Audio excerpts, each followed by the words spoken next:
E respondeu e me falou dizendo: esta é a palavra do Senhor a Zorobabel, não por força nem por violência, mas pelo meu espírito, diz o Senhor. Queridos, aqui dentro desse texto existem alguns detalhes que eu gostaria de compartilhar com vocês nessa noite. A primeira coisa que Zacarias vê quando o anjo lhe pergunta o que vês, ele diz: olha, eu vejo um castiçal, eu vejo um menorá, eu vejo um candelabro, que são a mesma coisa. E ele observa que existem 7 lâmpadas, um menorá, o castiçal, ou o candelabro, era aquela lâmpada, aquele pedestal com 7 hastes. Uma central que vinha até embaixo, com o tripé, e mais 3 do lado e mais 3 do outro. E essa lamparina, esse castiçal, ele traz para nós uma revelação muito grande daquilo que Deus quer. Observe que sempre a Bíblia vai tratar do número 7. Sempre a Bíblia vai falar do número 7, o número da perfeição, o número de Deus. E 6 na Bíblia é o número do homem. 6 na Bíblia é o número do homem. Eu comecei a estudar sobre isso e Deus me revelou algo muito lindo, muito interessante. Observe que a haste principal, que vai do chão até a altura que nivela todas as demais lâmpadas, ela é a base principal de sustentação de todas as demais, as 3 do lado direito e as 3 do lado esquerdo. 3 do lado direito, 3 do lado esquerdo. Número 6, número do homem. E todas elas estão ligadas a uma única haste, que é a haste do meio, que é o número da perfeição, somando o número 7. Indo para João capítulo 15, Jesus disse: eu sou a oliveira, vós sois os vasos, vós sois os ramos. Nenhum ramo que não estiver em mim não conseguirá dar fruto. Deus me deu uma revelação dentro desse texto, dizendo o seguinte: que se quisermos de fato sermos perfeitos, quisermos de fato a Ele, o nosso número da Bíblia é o número 6, mas quando nós nos unimos a Cristo, Cristo soma-se a nós, e aí passamos a ver a perfeição de Deus na nossa vida, cheios do Espírito, cheios de graça, cheios de unção, e com o sangue dele purificando os nossos pecados. O homem sem Deus, o homem sem Cristo, ele é imperfeito. Qual a importância da obra missionária? É justamente essa: levar o conhecimento de Cristo para os seres humanos. Levar o conhecimento de Cristo para aqueles que estão perdidos. O homem sem Deus, ele continua no meia dúzia, ele continua sendo o número 6, ele continua imperfeito, no pecado, miserável, mas quando ele se une a Cristo, é como um castiçal. Ele está sendo sustentado pela haste principal. Sem a haste principal, aquelas hastes estariam soltas. Mas com a haste principal, todas elas estavam ligadas e unidas, formando o número da perfeição. Observe que em cima dessas lâmpadas tinha... Observe que em cima desse castiçal tinha 7 lâmpadas. Em cima das lâmpadas, 7 tubos. E aí, o azeite queimando, iluminando tudo que estava ao redor. E ele fala das 2 oliveiras, uma à direita e uma à esquerda. Essas 2 oliveiras simbolizavam os 2 profetas, os 2 estatistas, os 2 homens que Deus levantou: Josué, filho de Josadaque, e Zorobabel, filho de Sealtiel. Aqueles a quem Deus tinha levantado como pastores daquela nação para motivar o povo à reconstrução do templo. E aí aqueles homens agora assumem a responsabilidade de dizerem para aquele povo que aquela construção, aquela obra, dependia da ação insubstituível do Espírito Santo. Aleluia! Queridos, antes de nós continuarmos mergulhando nesse texto, permita-me dizer alguma coisa. Nós estamos vivendo uma época onde nós estamos tendo que enfrentar leis que ferem da Constituição. Nós estamos enfrentando leis que ferem o Código Civil. Inclusive até recomendei para o irmão, seria bom se todo cristão pudesse ter livretinho pequeno, Constituição Federal e Código Civil, um pequeno dicionário da língua jurídica. Isso auxiliaria muito a igreja a conhecer alguma coisa sobre o nosso mundo legislativo, sobre o nosso mundo jurídico. Seria muito bom isso.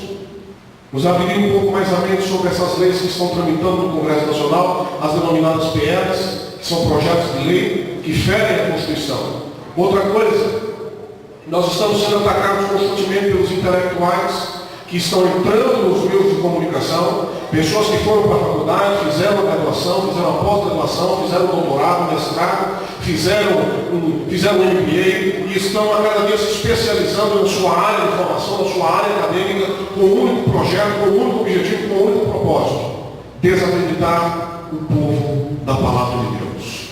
Desacreditar os cristãos da Bíblia, dizer para o povo que a Bíblia é um livro antiquado, um livro prolixo, um livro que não tem objetivo de vida para ninguém.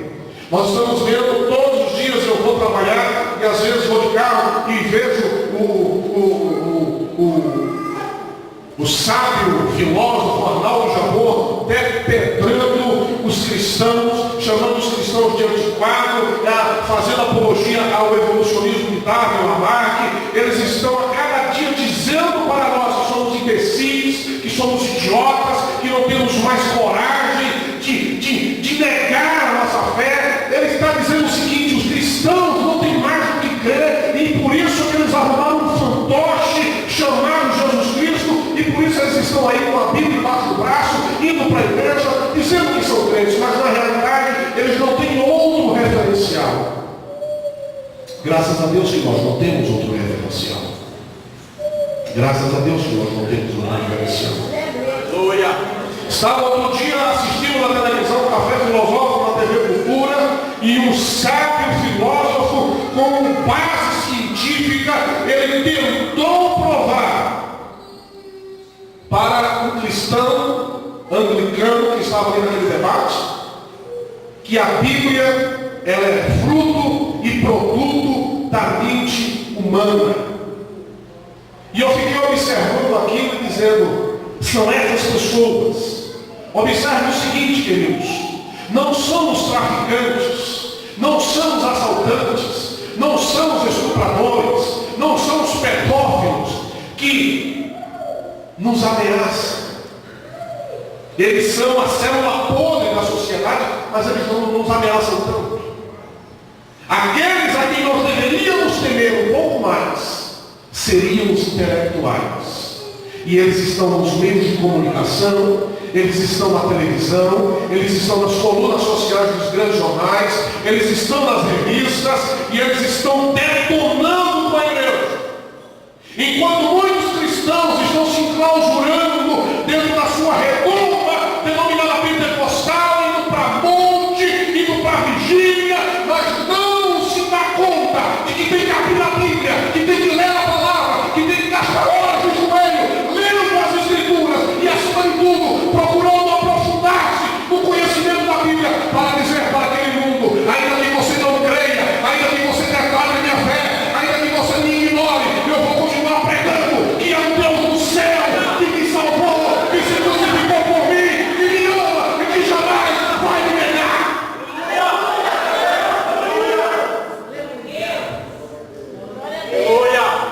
Precisamos, querido, antes de buscarmos o poder, antes de buscarmos o Pentecostes, antes de buscarmos o rebeté, precisamos mergulhar na Bíblia. Precisamos mergulhar na palavra.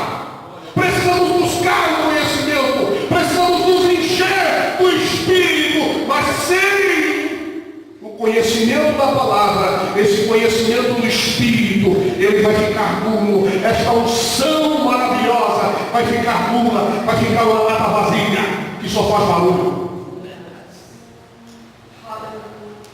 Precisamos entender, meus queridos, que a ação do Espírito de Deus na nossa vida, ela é algo sobrenatural. Essa semana eu me confrontei com algo muito interessante, uma mensagem muito pesada. Me foi mandado no meu e-mail uma mensagem e eu abri e estava lendo. O título da mensagem: é possível um cristão salvo viver sem prática? E eu falei: Jesus, que mensagem pesada. A essência do verdadeiro avivamento começa com oração, queridos. A essência do verdadeiro avivamento começa com um povo de joelho chorando nos pés do Senhor. E fiquei observando o histórico daquela mensagem, e ele começou a dizer que todos os grandes avivalistas do passado, eles impactaram o mundo da sua época, mas eram homens que gastavam horas de joelho, orando, buscando a Deus. Homens como William Carey, homens como George Fields, Jerônimo Savonarola, o que dizer de Wycliffe, John Rose, o que dizer de Bento de Lúcia, João Crisóstomo e tantos outros que pagaram o preço de oração, o que dizer de John Wesley, Charles Wesley, o que dizer de Charles Finney, o que dizer de tantos outros que pagaram o preço de joelho. Mas quando eles se levantavam para pregar, o Espírito Santo se encarregava de fazer um movimento poderoso. Quando eu leio a história de Charles Finney, eu fico muito maravilhado, queridos, porque eu vejo um homem intelectual, um homem que estava sentado no seu gabinete de advogado. Ele estava sentado, lendo a Bíblia, buscando respostas para as suas dúvidas. E o Espírito Santo bradou para aquele homem e disse: a partir de hoje, você será o maior avivalista da história. Charles Finney pegou a Bíblia e começou a ler a Bíblia, teve um encontro com Cristo. Ele foi contemporâneo de Charles Wesley e John Wesley. Aquele homem foi tomado de uma forma tão tremenda pelo poder do Espírito Santo, que apenas com o seu olhar, pessoas caíam de joelho, se convertendo aos pés de Jesus, porque sabiam que aquele homem era um homem que tinha uma vida de oração. Por que eu estou contando isso aqui, meus queridos? Eu sei que é a primeira vez que eu venho aqui, logo de cara, assim, uma mensagem tão reflexiva, um pouco dura, mas eu gostaria de dizer para vocês: eu tenho um compromisso com Deus, tenho um compromisso com a palavra, tenho um compromisso com o ministério que Deus me deu. Não existe ninguém melhor do que a minha esposa para me conhecer e saber o que Deus tem na minha vida. E eu vim hoje aqui, irmãos, com o coração fervendo, e Deus dizendo para mim: eu tenho muita bênção para distribuir para o meu povo, eu tenho muita vitória para conceder ao meu povo, mas eu preciso que vocês esclareçam o meu povo, para que eles possam ter a Bíblia como algo mais importante do que o café da manhã, do que o almoço, do que a janta, do que a pizza depois do domingo à noite, do que o fantástico, do que qualquer coisa. É necessário que eles leiam a minha palavra, meditem a minha palavra, se alimentem dessa palavra. Bendito seja o nome do Senhor. E falei e disse: Senhor meu, o que é isto? E ele me disse: não sabes tu o que é isto? Esta é a palavra do Senhor a Zorobabel, dizendo: não por força nem por violência. Queridos irmãos, nós estamos, eu digo particularmente, nós, porque somos os mais perseguidos. Os cristãos, denominados pentecostais, são os mais perseguidos da história, em todo o seu contexto. Em todo o seu contexto. Se pegarmos o livro de Atos dos Apóstolos, depois do grande derramar do Espírito Santo, caracterizando assim a inauguração da igreja, por volta do primeiro século, nós vamos observar que a partir daí, a igreja começou a ser perseguida. No primeiro dia daquela grande mensagem de Pedro, que 3.000 almas se converteram aos pés de Jesus, a partir daí a igreja começou a ser perseguida. Mas observe uma coisa, e o que eu acho mais lindo, e o que eu acho mais interessante, é que quanto mais a igreja é perseguida, ela cresce. Quanto mais a igreja é perseguida, ela prospera. Quanto mais a igreja é perseguida, ela explode. É o olho d'água, tapa aqui, estoura ali. Queridos, eu quero dizer uma coisa para vocês: está no Congresso Nacional, essas leis que estão tentando prejudicar a igreja, está tudo bem, pastor, está tudo bem, porque Deus está preparando um grande crescimento para a sua igreja